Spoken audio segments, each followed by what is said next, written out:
शर्मा जी के परिवार की अभी नई नई शिफ्टिंग हुई थी। अब शिफ्टिंग के बाद सास शांति जब अपनी तिजोरी खोलकर चेक करती हैं तो वह देखती हैं कि उनका एक सोने का हार गायब है। अब डर और शर्मिंदगी के कारण शांति जी ने अगले ही दिन नाश्ते के टाइम पर अनाउंस कर दिया। अब मेरी भी उम्र हो गई है, बुढ़ापा आ गया है। अब क्या कहाँ रख दिया कुछ याद भी नहीं रहता। इसीलिए मैं सोच रही हूँ कि बहू ही आज से तिजोरी की चाबी संभाले। अब शर्मा जी की बहू का नाम ही सिर्फ शर्मिला था, लेकिन वह जिम्मेदारी लेने के मामले में कभी नहीं शर्माती थी। इसलिए वह सास ने जैसे ही यह अपॉर्चुनिटी दी वो फौरन हाँ कर देती है। अब बहू को खुश देखकर घर में एक खुशी की लहर दौड़ गई, लेकिन ये बात किसी को पता नहीं थी कि इस खुशी के पीछे कितना गहरा राज है। अब 2 हफ्ते सीधे सीधे निकल गए, लेकिन एक दिन जब शर्मा जी के पुराने पड़ोसी उनसे मिलने उनके घर आए।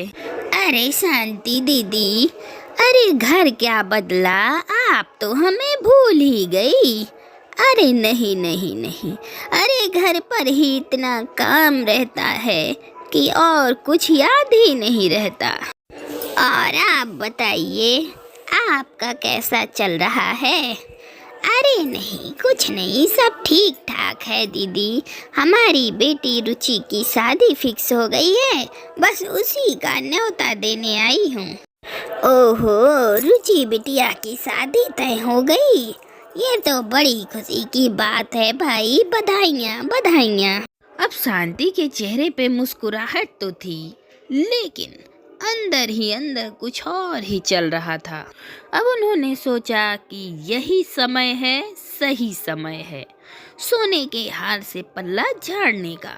फिर पड़ोसन के जाने के बाद फिर उस रात डिनर के टाइम पर रुचि की शादी का डिस्कशन चल ही रहा होता है कि शांति जी बोल पड़ती हैं। अच्छा बहू शर्मिला, मैं शादी में वही सोने का हार पहनूंगी जो मैंने तुम्हारी शादी पे पहना था, ठीक है ना? हाँ माँ जी, बिल्कुल ठीक रहेगा, मैं अभी निकाल कर ले आई। अरे नहीं नहीं, इतनी भी जल्दी क्या है?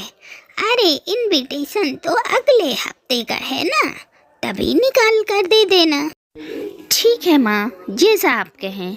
अब शांति जी को पता था कि इतनी जल्दी अगर हार के खोने की बात खुल गई तो शक की सुई उनकी तरफ भी मुड़ सकती है। अब वहीं दूसरी तरफ बहू शर्मिला को शक तो नहीं होता, लेकिन वह अपने दूसरे गहनों को खोजने के लिए और देखने के लिए जैसे ही तिजोरी खोलती है तो उसे पता चल जाता है कि सासू माँ जिस हार का जिक्र कर रही हैं दरअसल वो तो तिजोरी में है ही नहीं।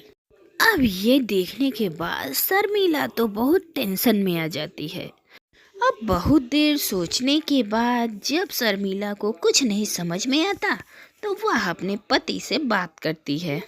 सुनते हो जी, आप जानते हो ना, माँ जी को वो जो सोने वाले गहने बहुत पसंद हैं। हाँ हाँ। अरे वही वाले गहने जिनका जिक्र आज वो डिनर के समय कर रही थी। हाँ हाँ।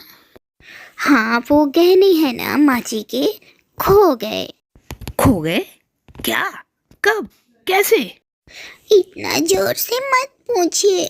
मैंने जब तिजोरी खोली और अपने लिए गहने निकाले तो उसमें पुराने वाले गहने माँ जी के नहीं थे।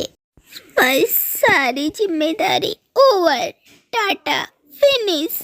माँ जी ने कितनी उम्मीदों के साथ मुझे ये जिम्मेदारी दी थी। पर तुमने सब जगह देख तो लिया। ऐसा करना, कल सुबह माँ जी को तुम सब सच सच बता देना। थोड़ी डांट तो पड़ेगी पर सब ठीक हो जाएगा। अब शर्मिला को रात भर नींद नहीं आती और वह सुबह उठकर सबसे पहले नहा धोकर रसोई में जाती है और अपनी सासू माँ के लिए चाय बनाकर उनके पास ले जाती है। माँ जी, आपके लिए चाय। अरे बहू, इसकी क्या जरूरत थी? अरे अभी अभी तो पी है चाय। माँ जी, मुझे आपसे एक और बात करनी है। अरे हाँ हाँ, बोल बहू बोल। माँ जी, वो आपके वाले पुराने गहने ना, शायद मुझसे खो गए हैं। मैंने हर जगह ढूंढ लिए पर मुझे कहीं नहीं मिले माँ। अब शर्मिला बोलते ही बोलते फूट फूट कर रोने लगती है। माँ जी, आपने मुझ पर इतना भरोसा किया पर मैं आपके भरोसे के लायक ही नहीं हूँ। अरे बेटा, गलती तो सबसे हो जाती है, पर अच्छा हुआ तुमने मान लिया। चलो कोई बात नहीं।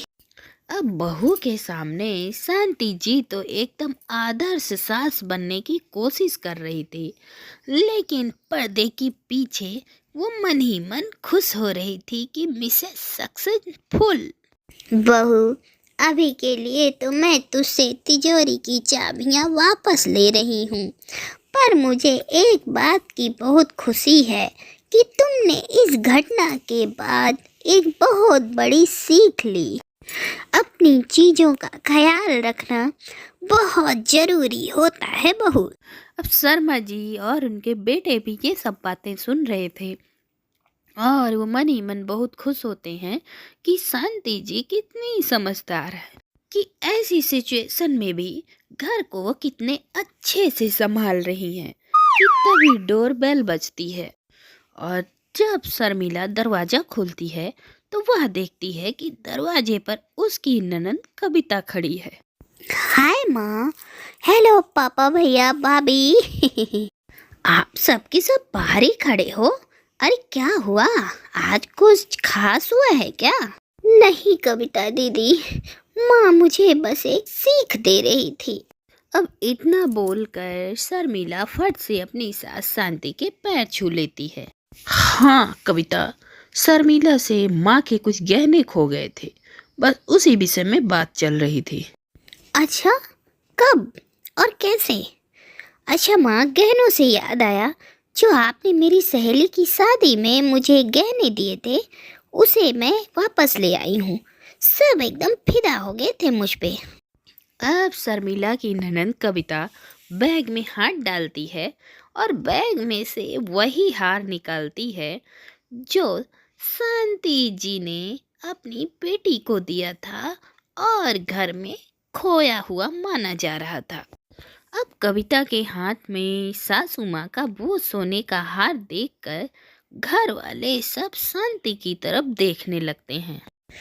अच्छा, मैंने दिए थे? बढ़िया बढ़िया।